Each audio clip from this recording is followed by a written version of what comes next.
Olá, pessoal, salve, salve. Eu sou o Luiz Fernando Justus. Estou aqui com meu amigo Demetrios Delê para ter um papo reto.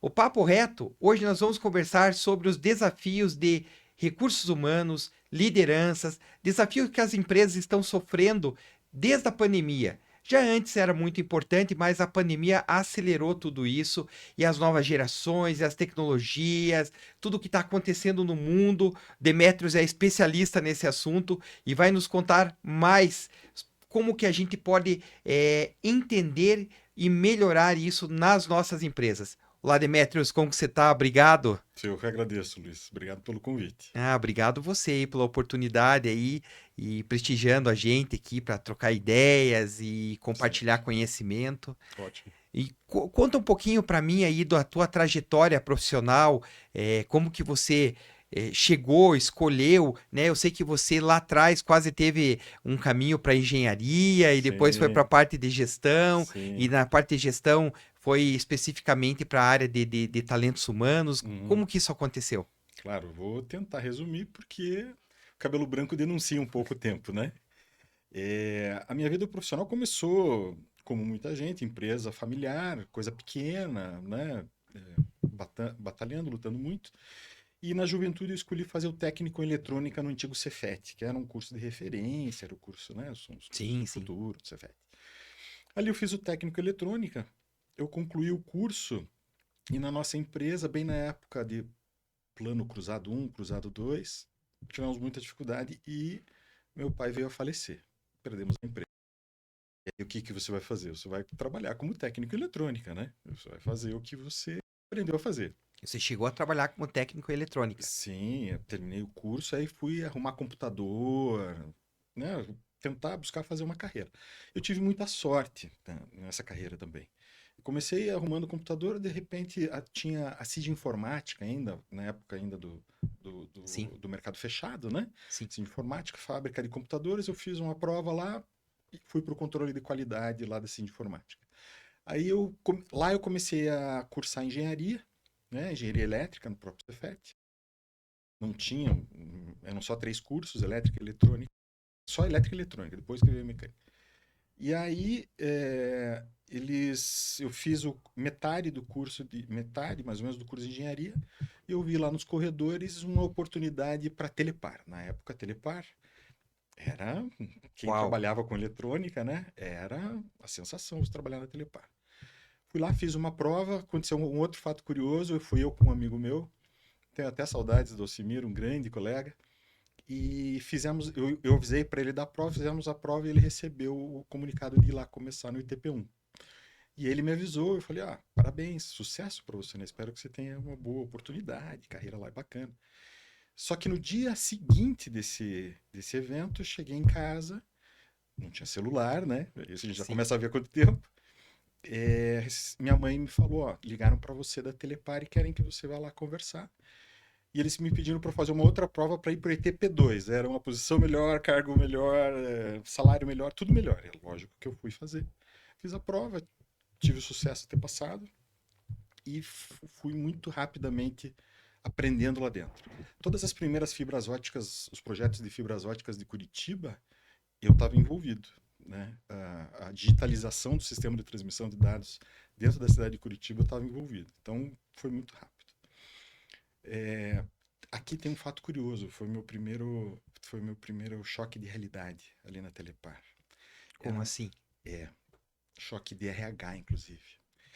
Eu trabalhava no desenvolvimento de projetos e instalação de sistemas MUX de MUX, né, multiplex, de canais digitais. E tinha um pessoal de desenho técnico que trabalhava do meu lado, assim, eram 3 mesas e tinha um pessoal de desenho técnico. Então eles preparavam as folhas A1 e eles desenhavam os bastidores, eles desenhavam a central telefônica inteira e na nossa área era a transmissão, toda a parte de transmissão. Que loucura isso, né? Tipo, Em hoje nanquim, nem é pensável. inconcebível, né? E nós fazíamos os relatórios, né, em papel. E aí, quando você tinha que ter a referência do desenho, você olhava no relatório, olhava no desenho, era trabalhoso, não era Sim. confuso, mas era trabalhoso. Chegou o primeiro terminal, ninguém mexia naquele terminal do computador. E eu, piazão, né, fui lá no terminal.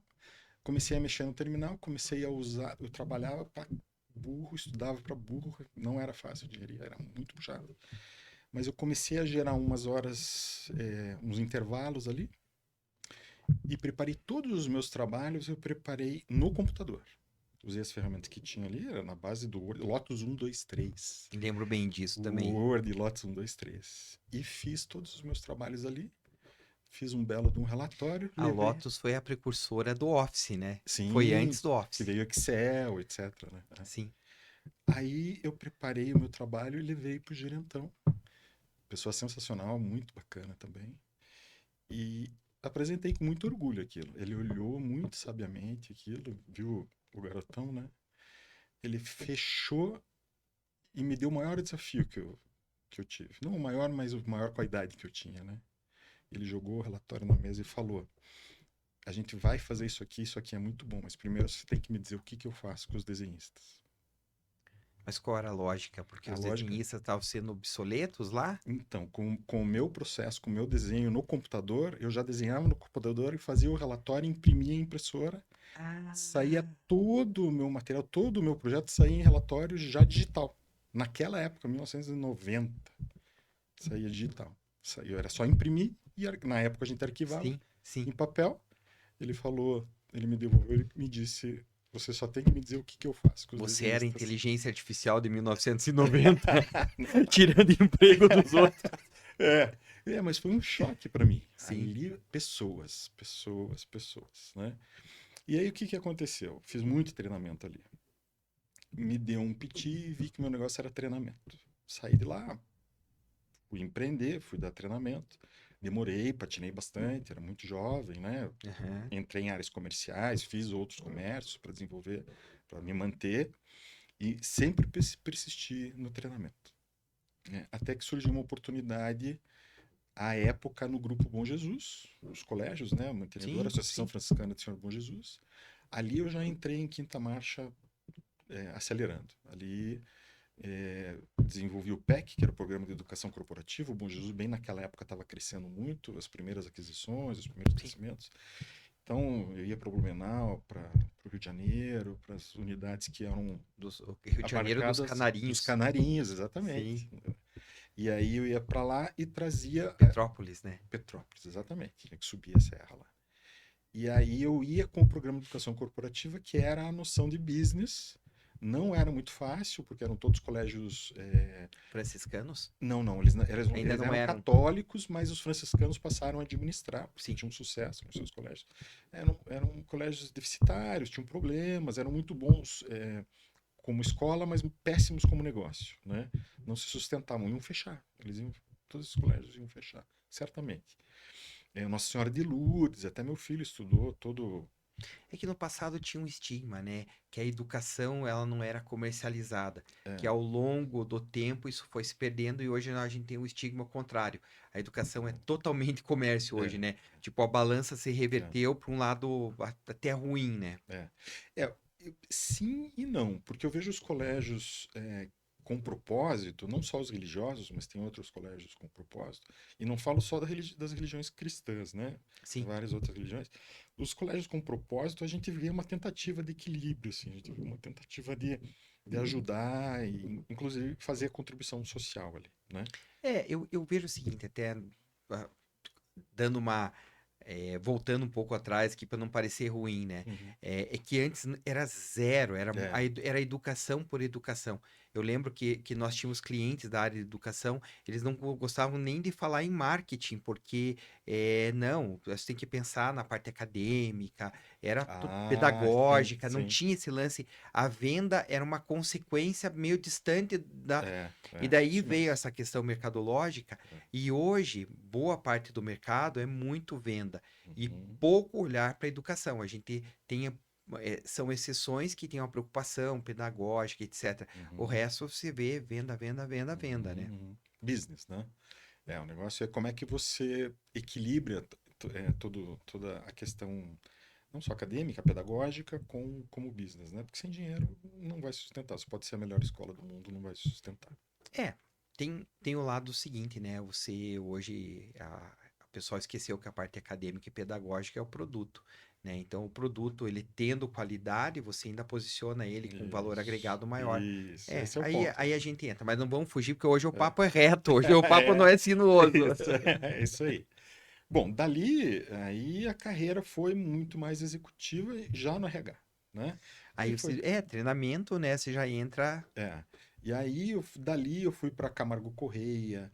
Eu trabalhei bastante tempo dando treinamento com a minha empresa. Eu tive um mentor muito especial na minha vida, que é o Zavala, que é o Jorge Zavala, que eu aprendi muito sobre logística. A gente dava os treinamentos da formação dos pilotos da logística dos fornecedores da Renault, né? Fiquei uns Legal. 8 anos fazendo isso. Logística de floresta, de madeira.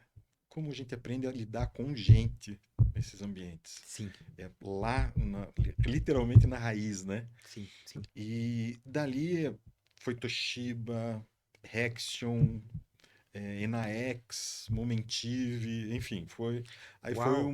E uma você série de pegou, empresas e multinacionais. pegou públicos bem diferentes, né? Você está lá na indústria de madeira, com a galera no campo, É, estratificando. Aí é, você vai para uma indústria mais sofisticada, com um sim, perfil de funcionário, né? Com um grau de escolaridade maior. São coisas bem é, diferentes de trabalhar, né? é. Quando eu saí da Toshiba, a gente tinha 6.000 a 8.000 funcionários e num ritmo de obras, porque não era Toshiba Eletrônicos só. A Sim. gente fez a integração, né, da América do Sul inteira, então todas as Toshibas, infraestrutura, produção, Latam, etc. América Latina inteira. América do Sul, só México que não, América do Só Sul México inteira. que não. É. Foi feita a fusão de tudo aquilo, né, bem na época que eu estava Sim. lá. Eu saí dali, eu fui para a Momentive, que era uma empresa que tinha 300 funcionários, mas é o que você falou, aí é todo mundo salário alto, O grau que de que é a Momentive? Momentive, que hoje é a Axion Química. Química, indústria química. E aí uma vantagem que eu tive, ter trabalhado na madeira, principal produto, resina para painel board, para placas, Aham. né? Então, essencialmente resinas para fabricantes de MDF, MDP, etc. Sim. Né? É, Ali foi onde eu mais fiquei até. no final vira química com civil, viram as engenharias, né? Mecânico Isso, isso. Muito da área e técnica. a combinação entre elas, né? Mecânico, eletrônica, mecatrônica ou químico dentro do processo para o produto final, né? A indústria alimentícia é muito química. É. Tinha uns fatos curiosos na Toshiba, por exemplo, ou na Camargo Correia, eram projetos de elétrica, né? Subestação, PCHs, Uhum, etc. E uhum. eu, como RH, eu ia lá nas reuniões de projeto, para apresentação de projeto, para conhecer a estrutura, para saber o que, que a gente teria que fazer para dar apoio, suporte ao projeto.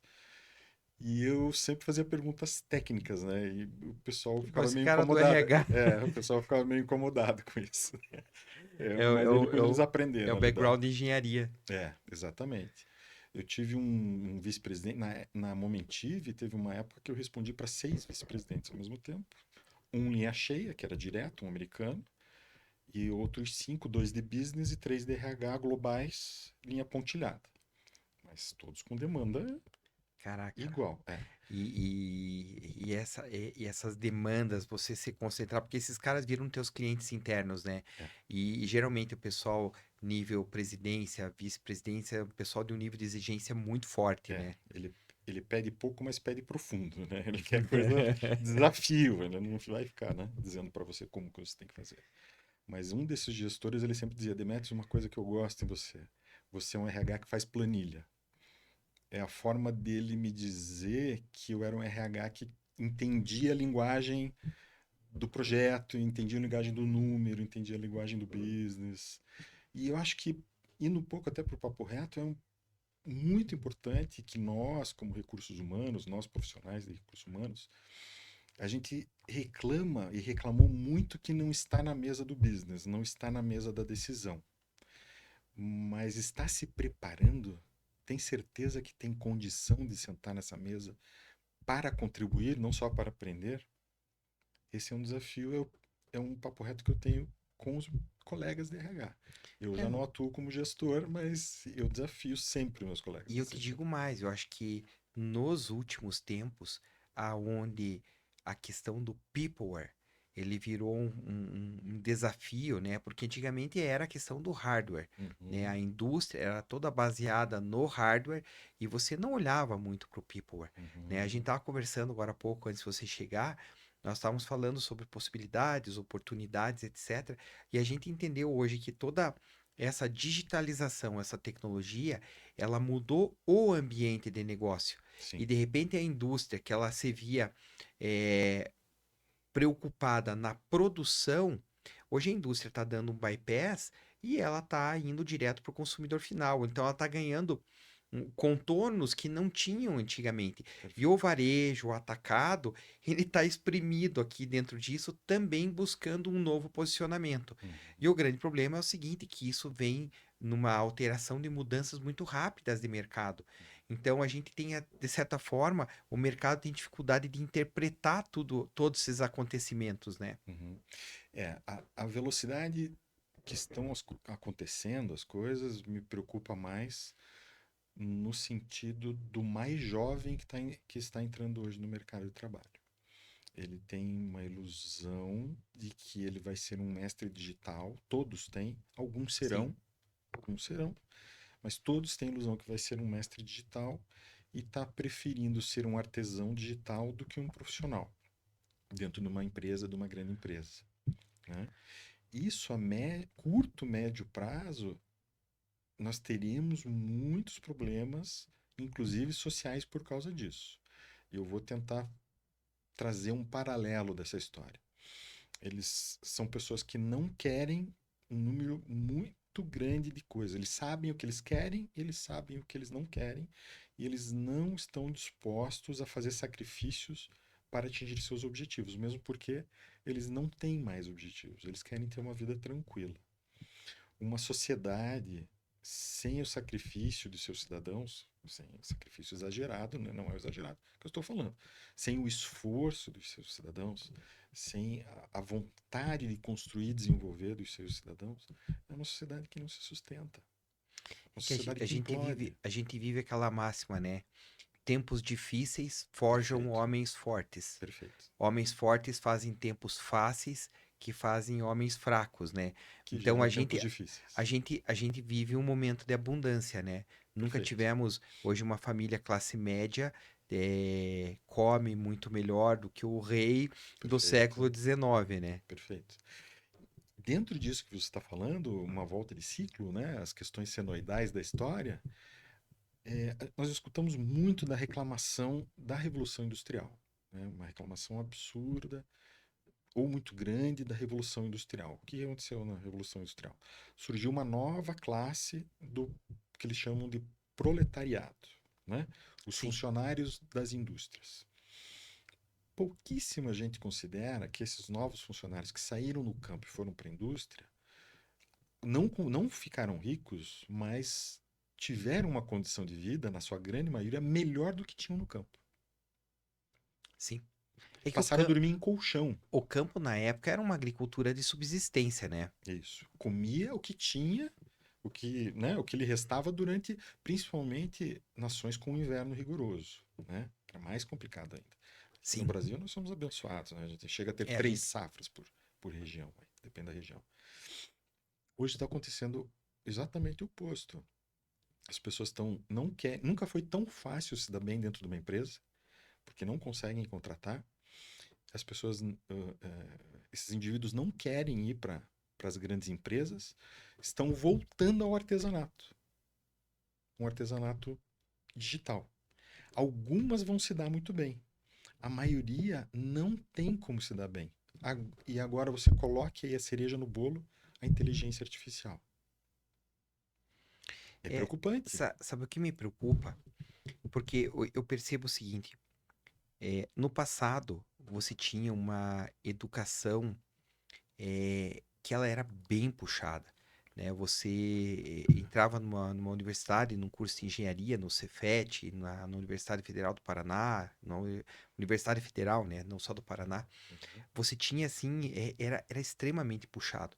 Porque como você falou, por exemplo, eu fiz mecânica no ano que só tinha engenharia mecânica na Universidade Federal do Paraná, em Curitiba. Não tinha mais. E no Paraná inteiro não tinha outro curso. Uhum. Então, quem queria fazer engenharia concorria por aquela vaga, né?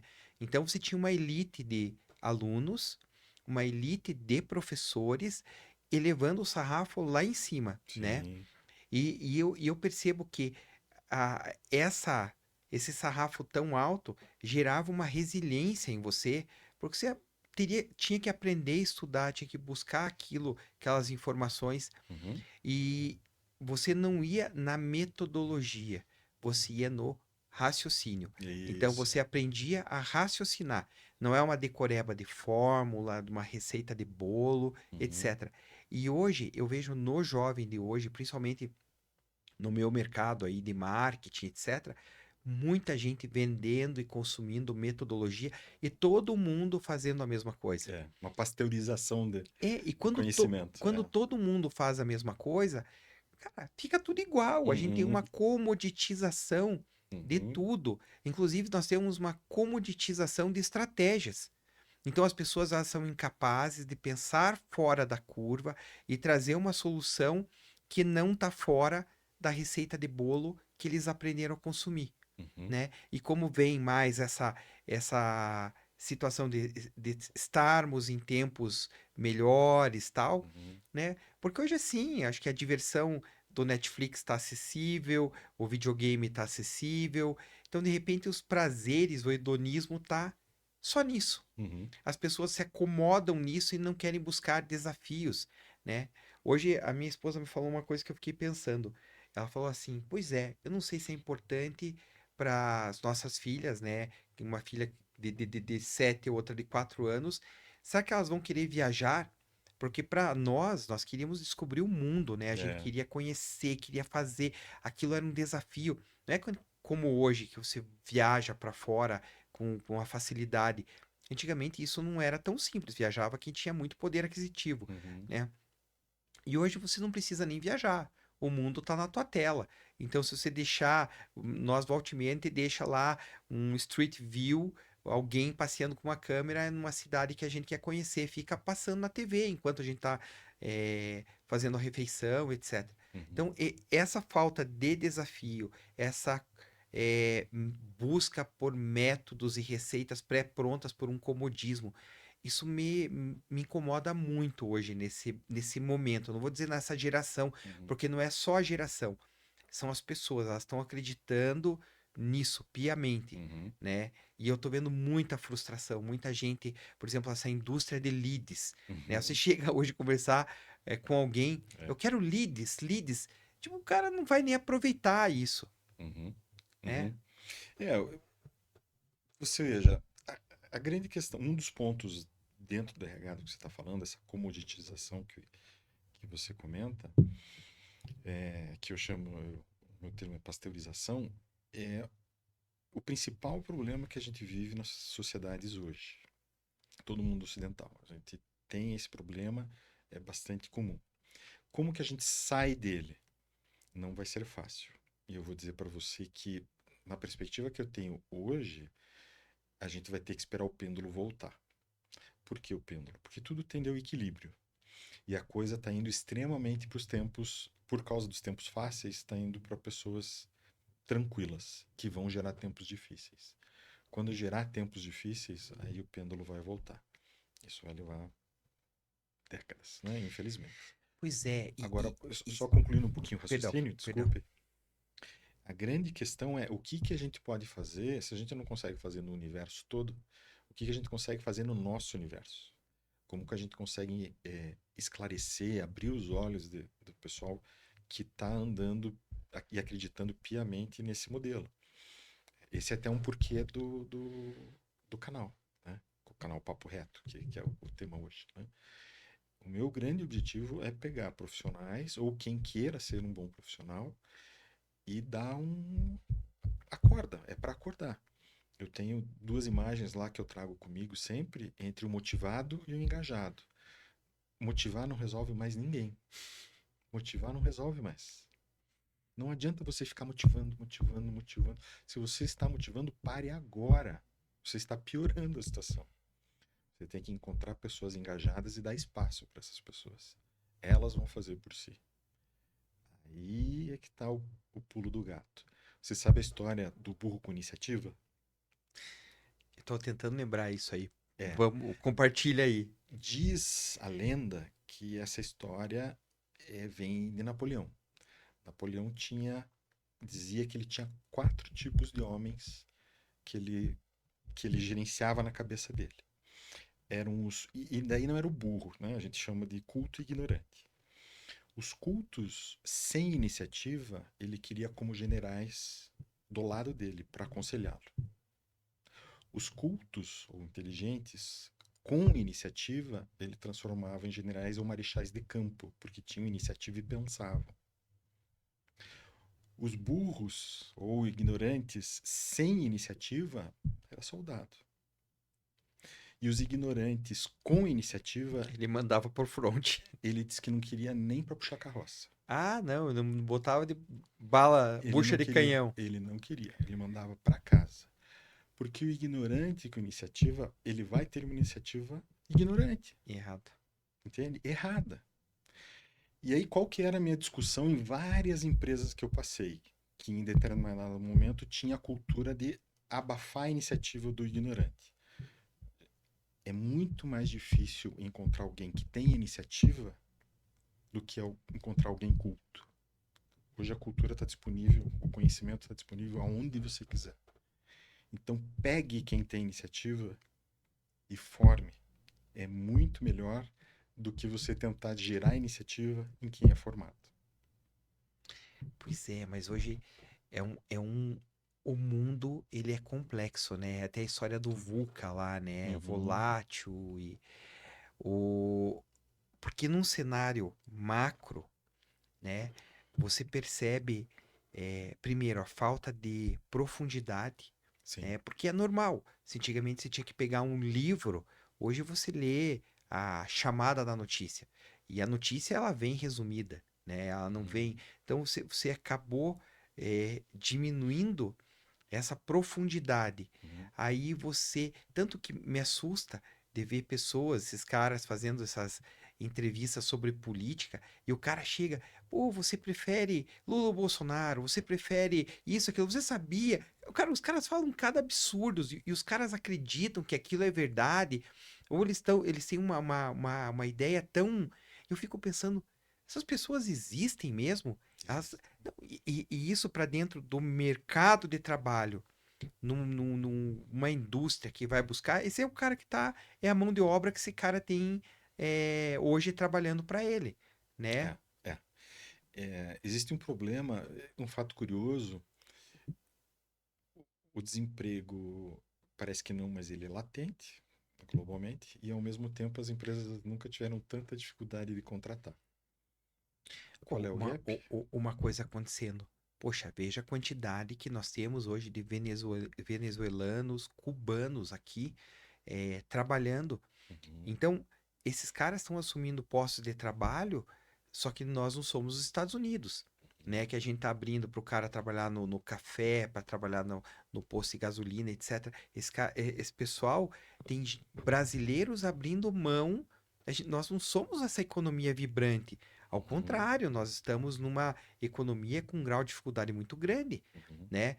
Fazendo uma análise bem simples. Se todo mundo não está olhando, os seus salários não estão crescendo, mas o custo da mercadoria que você compra no supermercado, ela vem crescendo, crescendo, e essa história, a inflação, ela tá em... Não, isso não é verdade. Uhum. Não, Uhum. basta parar para pensar quando você pagava num quilo de arroz em 2020 e quando você paga no mesmo quilo de arroz em 2024. É, o ambiente está mudando rapidamente e, mais uma vez, a tecnologia, é, ela, ela poderia ajudar melhor, mas a tecnologia é o que ela é, né?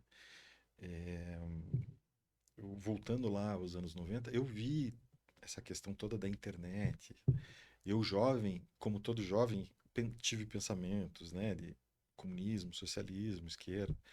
Eu costumo se dizer que eu sou de centro, né? É, quando eu vi a internet, eu pensei, agora a democratização da informação e do conhecimento vai mudar o jogo. Agora, finalmente, a coisa vai acontecer, nós vamos ter pirâmides mais com as bases mais altas, mais, né, uma melhor condição, etc. Social, por causa da disponibilidade da informação. Porque hoje, se você entrar na internet, agora Com IAs também você faz o que você quiser, você descobre e aprende o que você quiser. Qual que é a surpresa? Dizem que o número de informações geradas a cada ano e meio dobra, né? Assim como a capacidade dos equipamentos, dobra o número de informação a cada ano e meio dentro da internet. Ninguém nunca, eu já perguntei para inúmeras pessoas, ninguém nunca conseguiu me dizer quanto disso é aproveitável. Quanto desse volume de informações é aproveitável? É muito baixo, é muito pouca coisa, comparado com dancinhas e com piadinhas e com cachorrinho caindo. Não, mas a lógica é simples. Não adianta você ter um volume de informação, a tua capacidade não aumenta o teu volume de atenção. A tua atenção continua, Numa é, capacidade. ela continua sendo a mesma. Então, você não vai ver tudo isso. E uma coisa que as pessoas não se ligam é o seguinte: inteligência artificial. Nós temos a inteligência artificial na internet há tempos. Um exemplo de Uhum, inteligência artificial é o algoritmo de social media, né? E esse algoritmo de social media, ele é o grande causador dessa polarização que a gente enxerga hoje. Porque o que acontece? Você entra dentro de uma social media e você começa a interagir com ela. Ela vai entendendo o teu uhum, comportamento e ela vai te alimentando de conteúdo de acordo com o teu comportamento. O que que vai acontecer? Você acaba consumindo esse conteúdo e como um sapo na fervura, você vem caminhando para o extremo da tua intensidade de pensamento. uhum. Então, se você é uma pessoa de esquerda, você acaba vindo pro extremo da esquerda. Se você é uma pessoa Isso. de direita, você acaba vindo pro... E aí, quando você vê, esses dois extremos, eles não se entendem, eles vivem em mundos totalmente opostos, são raciocínios e lógicas que não tem. Que nem você acabou de dizer, a busca pelo centro é a busca pelo entendimento, é você tentar buscar entender assim, tipo, poxa, existe um universo que não é nem só preto e nem só branco, ele está Uhum, aqui dentro de uma zona cinza aqui, que você pode transitar entre esses dois lados, né? uhum. E hoje isso não acontece, porque as pessoas elas não se perceberam nisso, elas são o sapo na fervura. Ferveu e elas estão nos dois extremos aqui. Você me fez lembrar duas coisas importantes sobre tudo isso que está acontecendo. A primeira é a questão da inteligência artificial, que você tem duas formas de encarar. Se você encara como inteligência artificial, você vai se dar mal. Se você encara como assistência artificial, você vai se dar bem. Sim. Porque, da mesma forma que você falou, os algoritmos das redes sociais vão te conduzindo para aquilo que você escolhe, se você é uma pessoa inteligente e perspicaz, você consegue dominar esses algoritmos. Você começa a escolher o que você quer se aprofundar. Porque de vez em quando ele tenta uma coisa diferente, de vez em quando ele tenta mandar alguma coisa diferente, ou você mesmo pesquisa. E se você ficar parando em bobagem, reclamação, enfim, seja o que for o conteúdo, ele vai te tracionar, ele vai te direcionar para aquilo por causa da tua dopamina. Todo mundo já conhece essa história, né? E você vai ficar mais tempo lá naquela rede social. Agora, se você começa a escolher conteúdos, e particularmente eu faço isso meio direto, e passo reto pelo que não me interessa, acabo perdendo algumas coisas, vem mais daquele conteúdo que te interessa e você pode aprender muito mais exatamente sobre aquele tema. E você sai do raso, porque a gente saiu de um mundo que a gente sabia tudo sobre nada, que é o pessoal que é especialista em base de copo, e agora está num mundo que todo mundo sabe nada sobre tudo, Boa, gostei, né? gostei da definição. O pessoal sabe nada de tudo, acha que sabe de tudo, mas não sabe absolutamente nada, lê manchetes extremamente distorcidas e acha que é uma pessoa bem informada. A maior epidemia que a gente vive hoje é a síndrome de Dunning-Kruger. O que é a síndrome de Dunning-Kruger?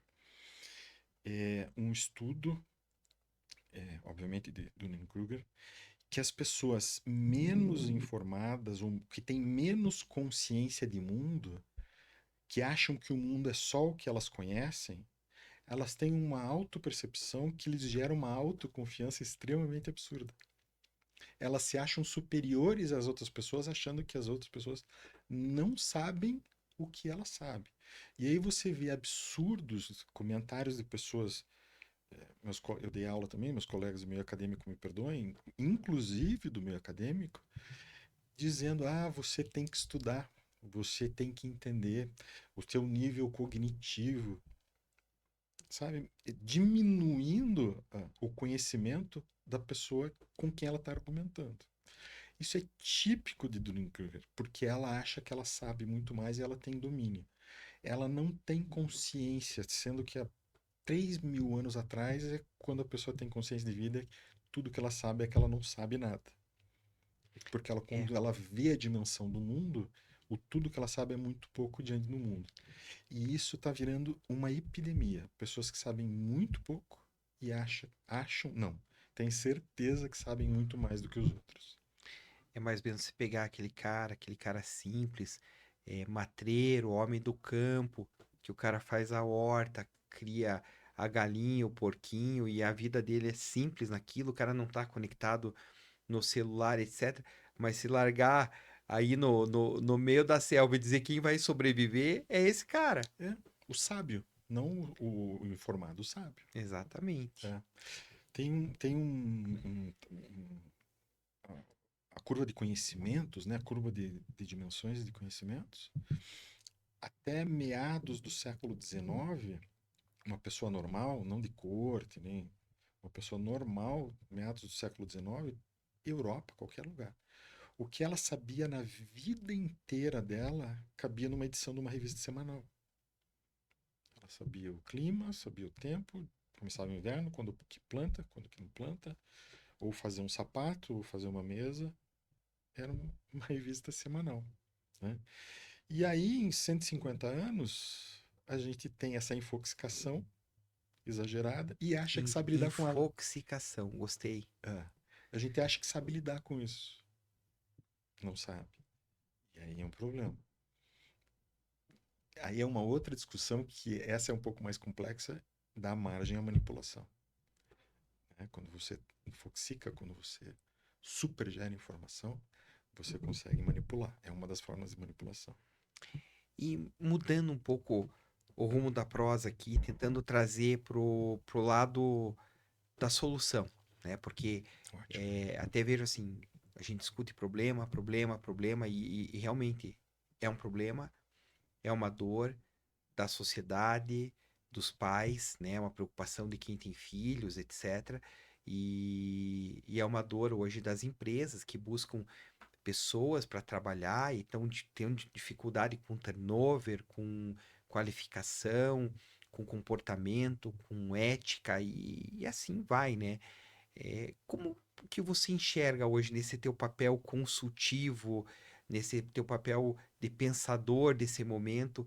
Como que você enxerga assim caminhos de soluções, é, criar lideranças nesse público que é jovem e tem esse perfil e não adianta, né? Porque boa parte das universidades está colocando esse tipo de profissional no mercado, né? Então, aonde que se traz para o trilho novamente? É onde você encaixa no trilho e busca um caminho de prosperidade aí para isso.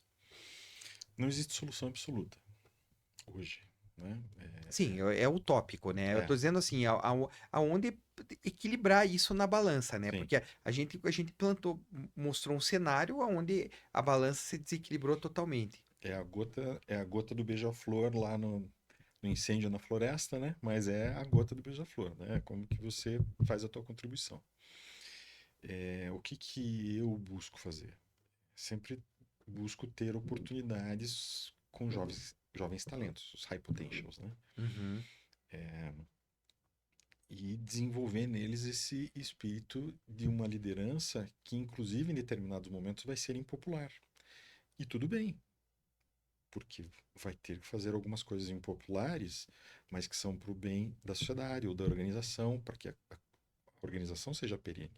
Porque não adianta nada você ser popular e você matar a vaca leiteira, né? Aí você, você vai ter um problema maior ainda. As empresas têm um papel bem importante nisso, né? E elas não querem assumir esse papel porque ficarão podem potencialmente ser impopulares, porque não conhecem as formas de como agir nesse sentido, né?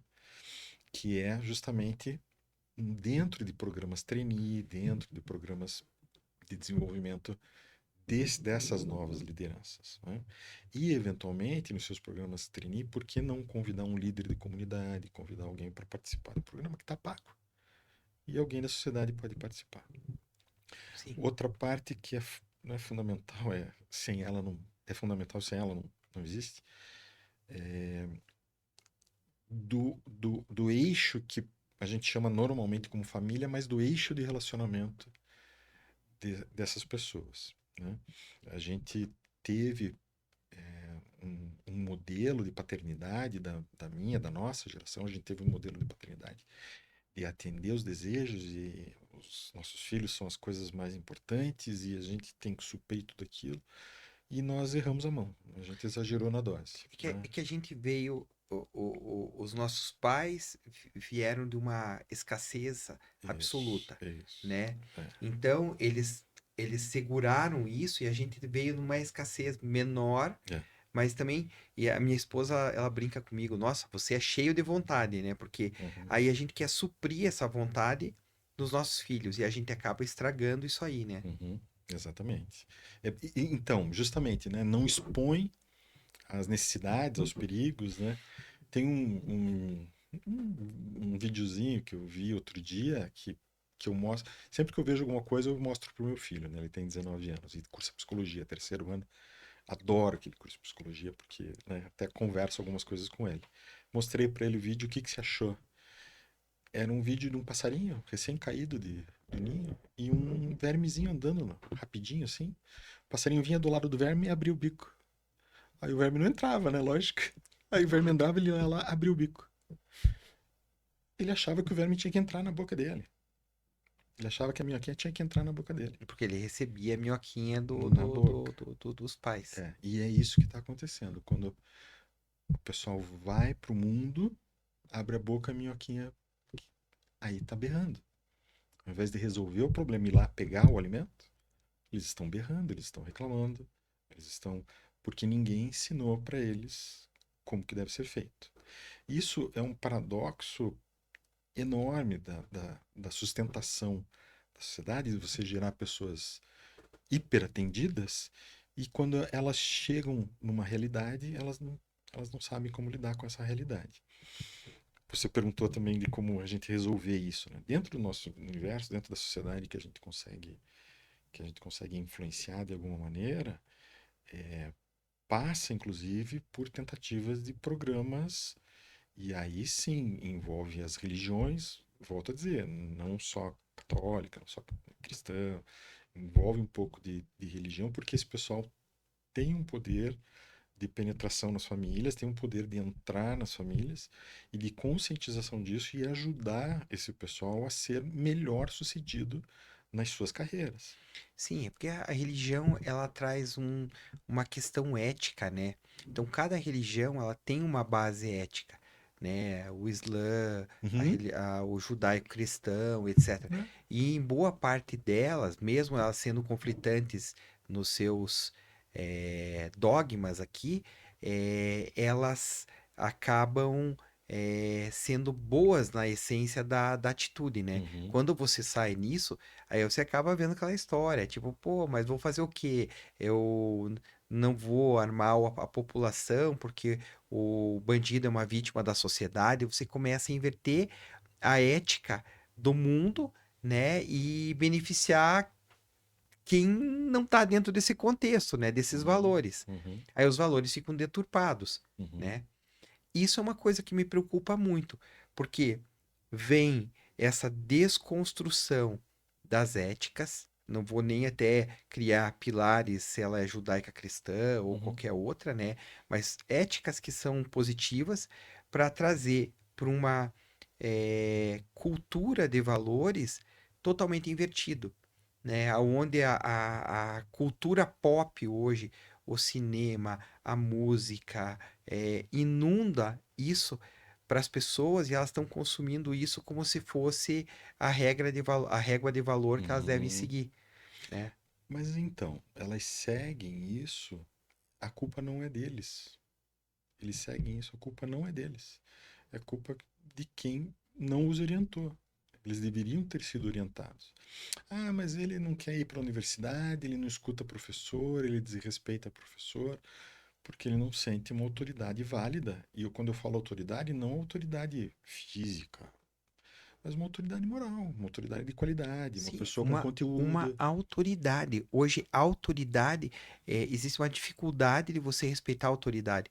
Eu vi Uhum. um vídeo, ontem aconteceu duas coisas assim que é legal trazer para mesa aqui. Uma, eu vi um vídeo de um cara circulando dentro de uma universidade americana, aonde ele chegava e chamava o professor pelo nome. Demetrius, professor, saia. Tipo, o cara não entrava nem na sala, porque se chama o professor pelo Ah, pelo pronome de inflexão dele, sim, né? sim. Então, você tinha que chegar lá, Mister, Mrs., e chamar pelo pronome, né? Pelo pronome de tratamento que você está dando pro professor. Uhum. E aí, isso foi uma coisa. Aí, à noite, minha esposa chegou e falou assim: Você percebeu que no grupo lá da Catarina tá tendo lá um burburinho e tal, porque a professora mandou os alunos calarem a boca? Daí eu falei assim: Poxa, verdade? Como que foi isso? Daí eu perguntei, Catarina, o que aconteceu? Ela explicou que ninguém. A professora pediu silêncio, ninguém parava de falar e tava uma algazarra, e a professora perdeu a compostura e mandou todo mundo calar a boca, né? Óbvio, ela não tá na razão dela, longe Uhum. disso, né? Só que, por outro lado, poxa, cadê o respeito pra professora? Isso.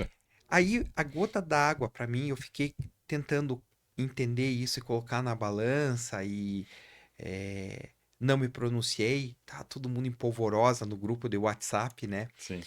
E aí, quando eu vi, para mim a gota d'água foram pais colocando os filhos para colocar áudio no grupo. Então, imagine uma criança de 7 anos falando: Ah, a professora falou isso, né?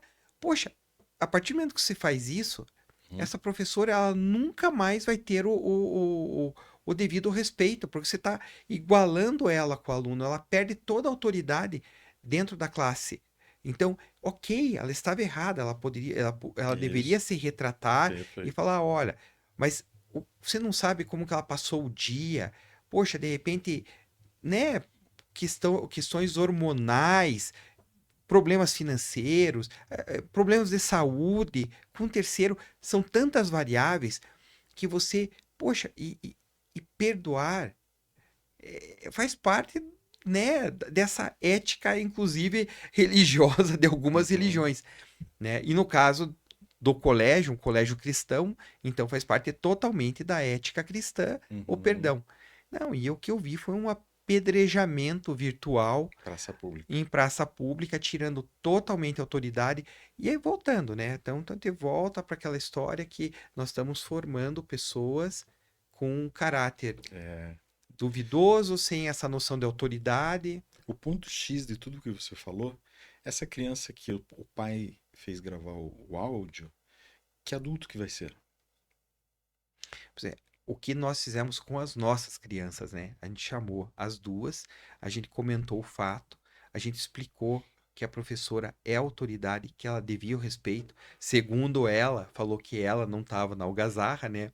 Acho difícil, porque a É, normal. espoletinha é É, fera lá, aham. né? Mas ela entendeu essa nossa preocupação e esse pedido. Olha, filha, respeita a professora, ela tá lá, é o papel dela ser. E ela pede para ela poder dar aula, ela pede a concentração de vocês, né? Uhum.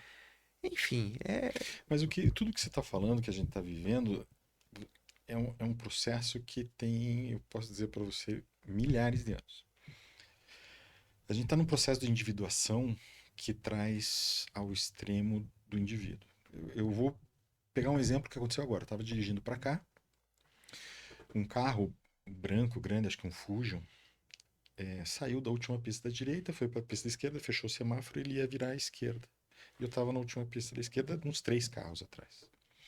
Esse Fusion ficou atravessado, ocupando duas pistas.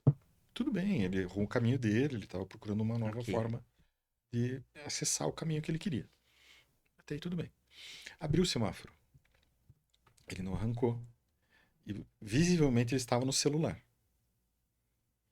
Um carro bem na minha frente, deu 2 buzinadinhas para ele. Ele não arrancou. Ele terminou o que ele estava fazendo no celular. E aí, quando ele arrancou, ele reclamou para trás, do carro de trás que estava buzinando para ele.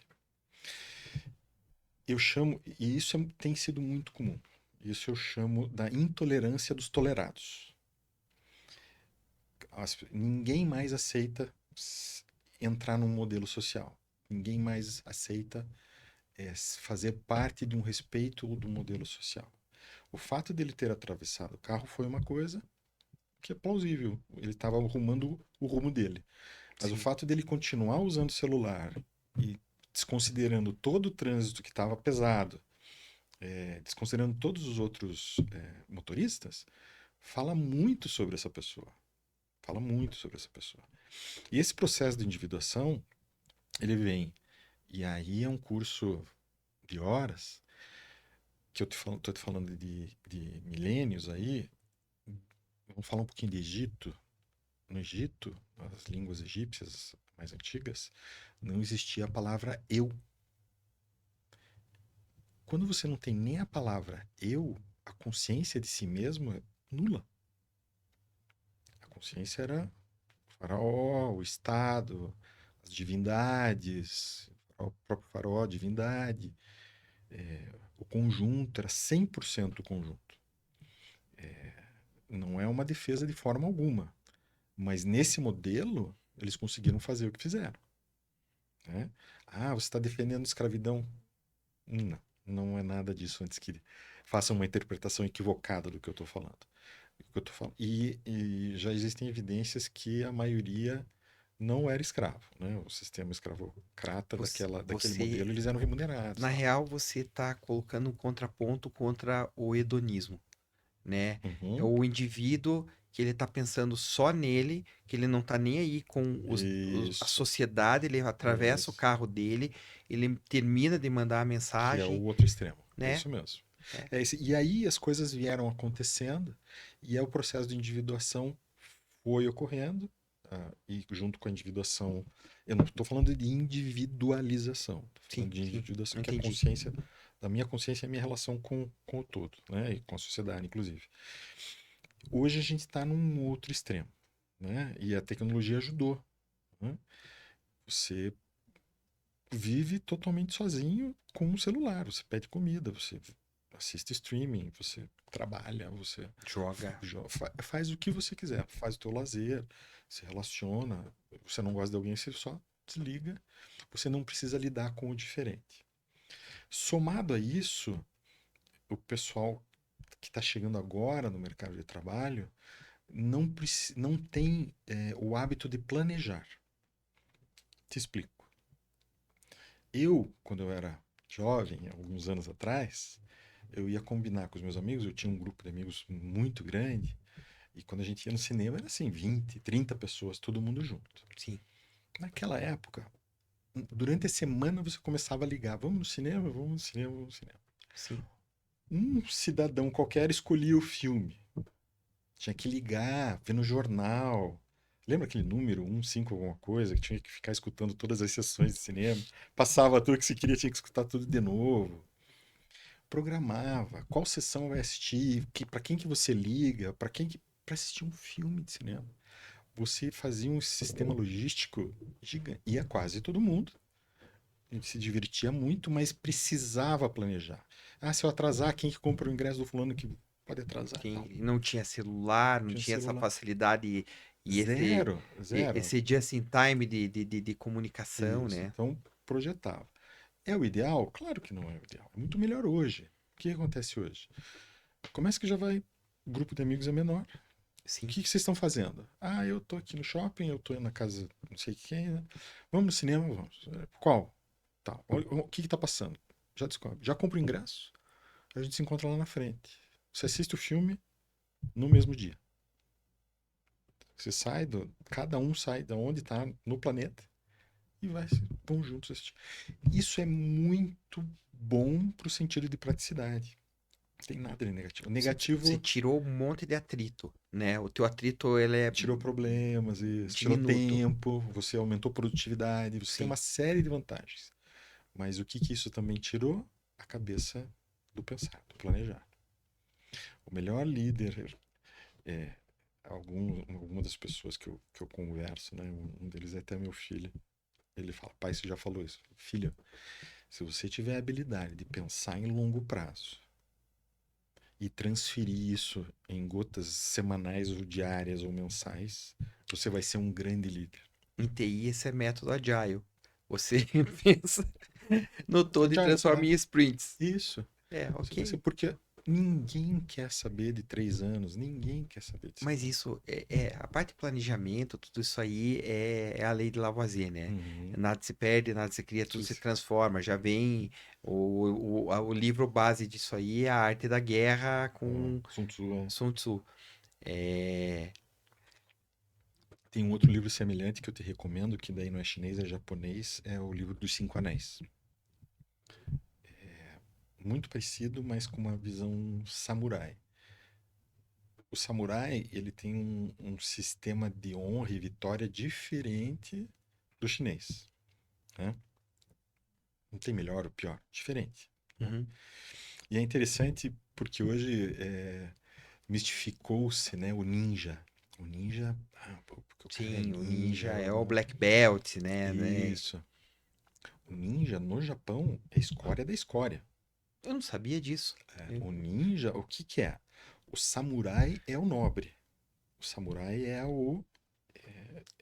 É a elite, é o topo da o cadeia. perto do shogun, é o topo da cadeia, né? É quem realmente tem nobreza no sangue ou nos atos, porque existiam samurais que eram Sim. eleitos, né? Eram consagrados samurais. O ninja, ele, quando o governante ou o gestor feudal lá não conseguia resolver um problema, ele mandava os guerreiros da noite, os escondidos, Esse era o ninja. sujos, tidos como sujos. Tanto é que eles não mostravam o rosto. Eles faziam questão de cobrir o rosto, né? E eles iam à noite, eles tinham técnicas, eles não tinham técnicas de batalha aberta, eles tinham técnicas de ataque enquanto você estava dormindo. Eles te atacar pelas costas. Uhum. Então, no Eles Japão, eram isso é muito forte. traiçoeiros, a ética Isso, era questionável, é o não tinha objetivo. honra, né? Não, exatamente, essa é a palavra. Eram sem honra. Sabe que um gancho aqui pro nosso próximo papo reto, Uhum, pra gente falar da nobreza, né? uhum, Isso é uma coisa que se perdeu, a nobreza se perdeu. uhum. E com esse estigma de você, de revoluções francesas, queda de monarquia.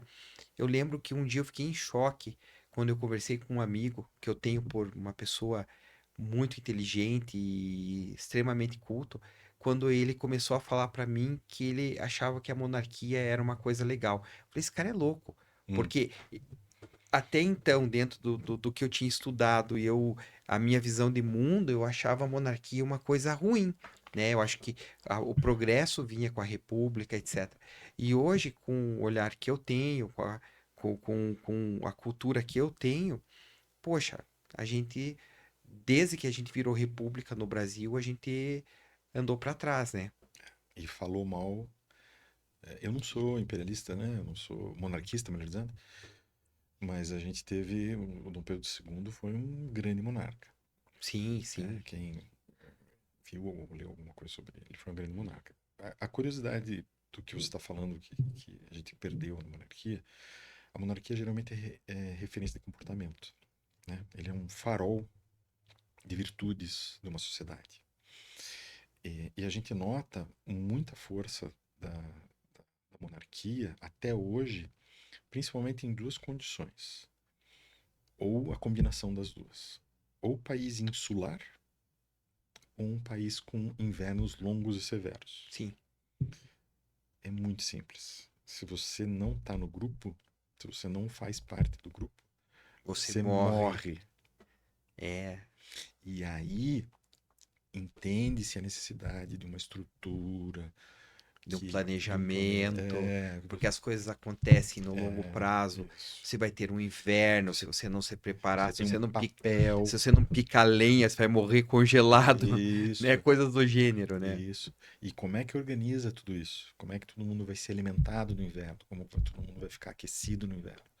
Tem que ter um senhor, tem que ter um Sim, imperador. E aí esse modelo, apesar de que e aí o problema é que para manter esse poder, tanto os principais exemplos aí, não vamos nem falar de países índicos, né, as ilhas lá, tal.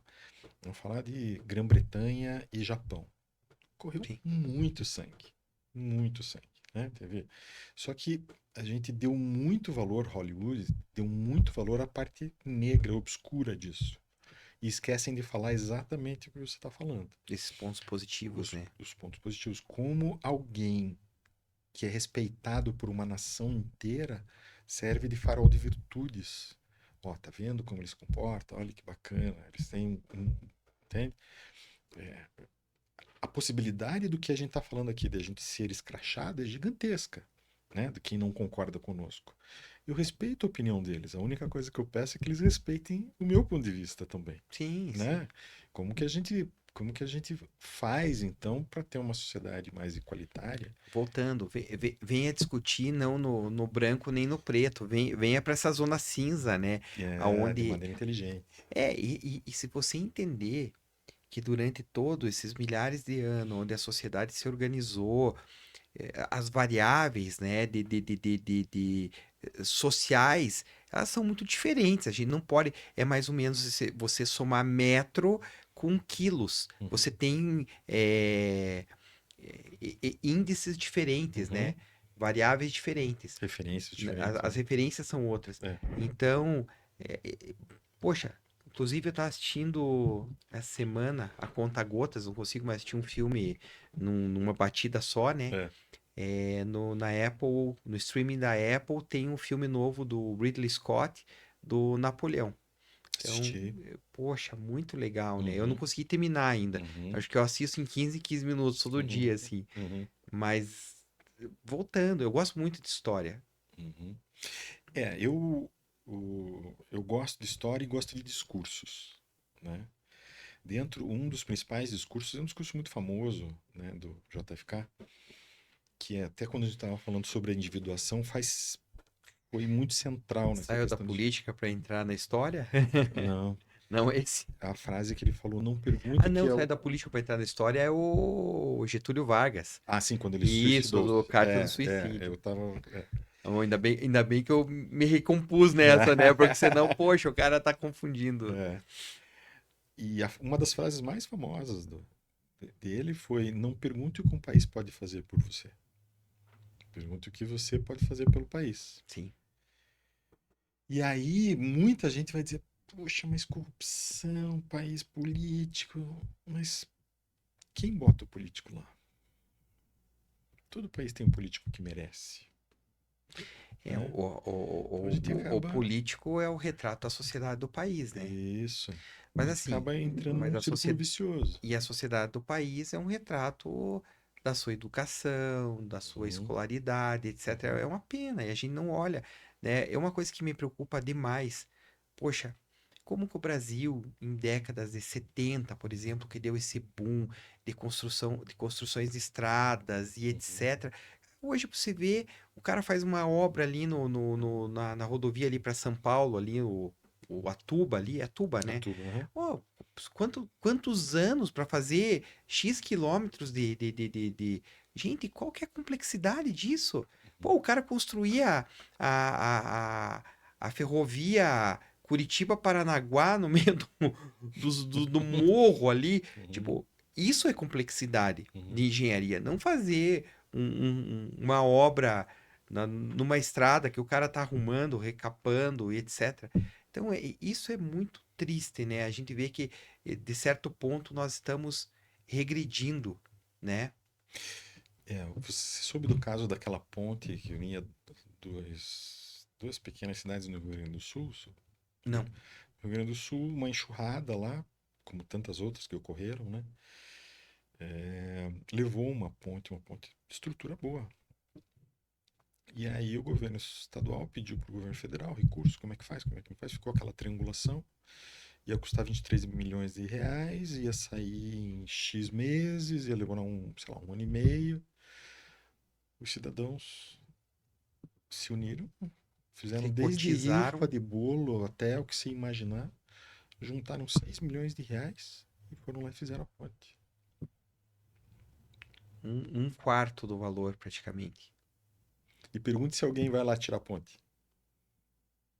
É louco.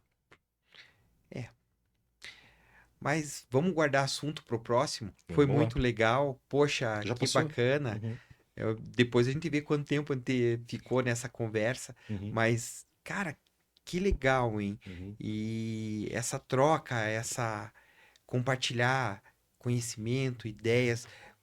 Sabe, a gente tá perdendo um pouco dessa história da sociologia, né? Eu lembro quando eu fui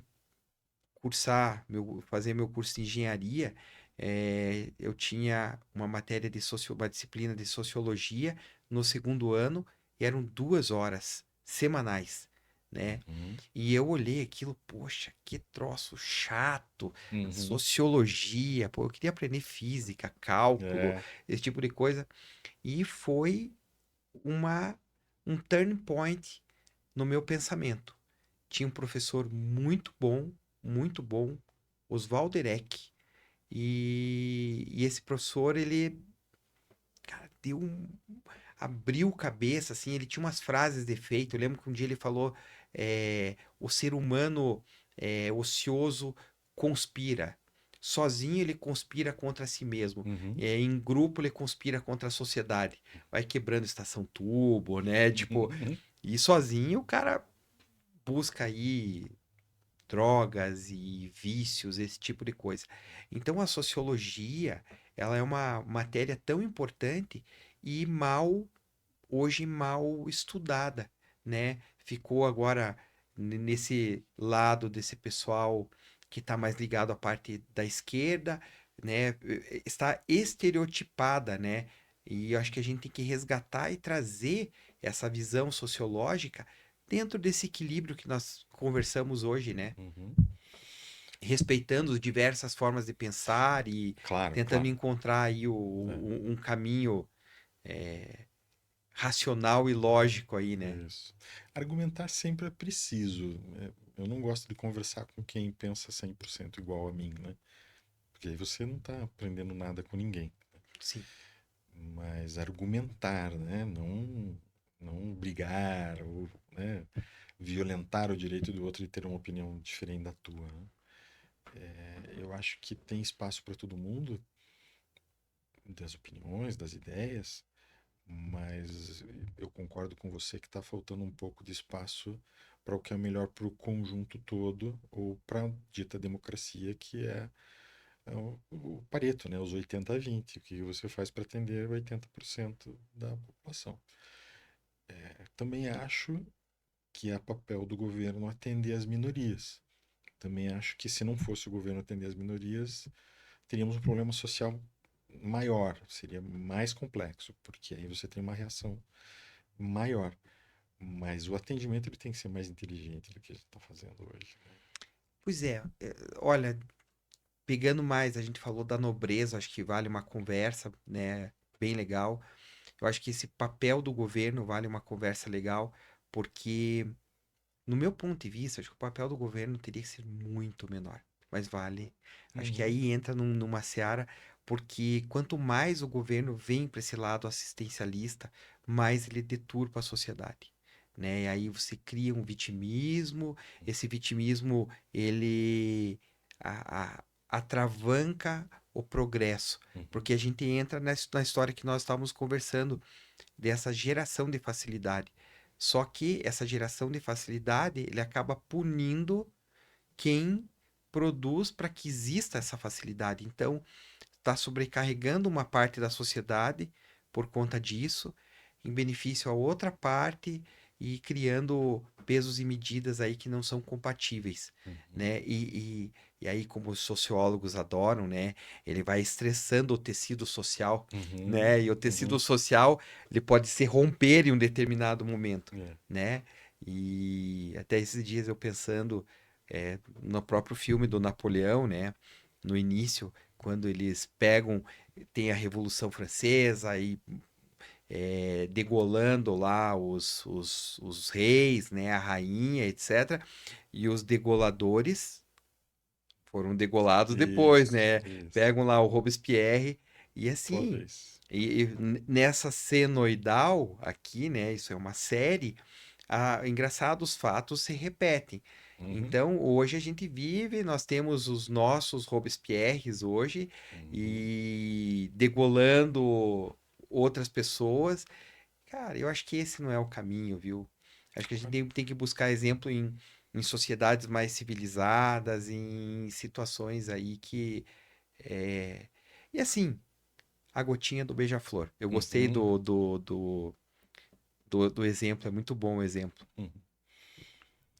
Seguimos em A, frente. a gotinha do beija-flor para combater o incêndio, né? Se cada beija-flor der a sua contribuição, a gente consegue fazer alguma coisa. Tá bom, São muitos beija-flores, né? legal. Galera, obrigado quem assistiu, quem curtiu aí até esse momento, né?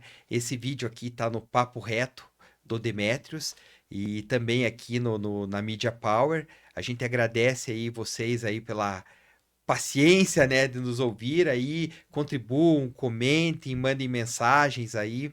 A gente vai gostar muito disso. Curtam, compartilhem. Obrigado, até uma próxima.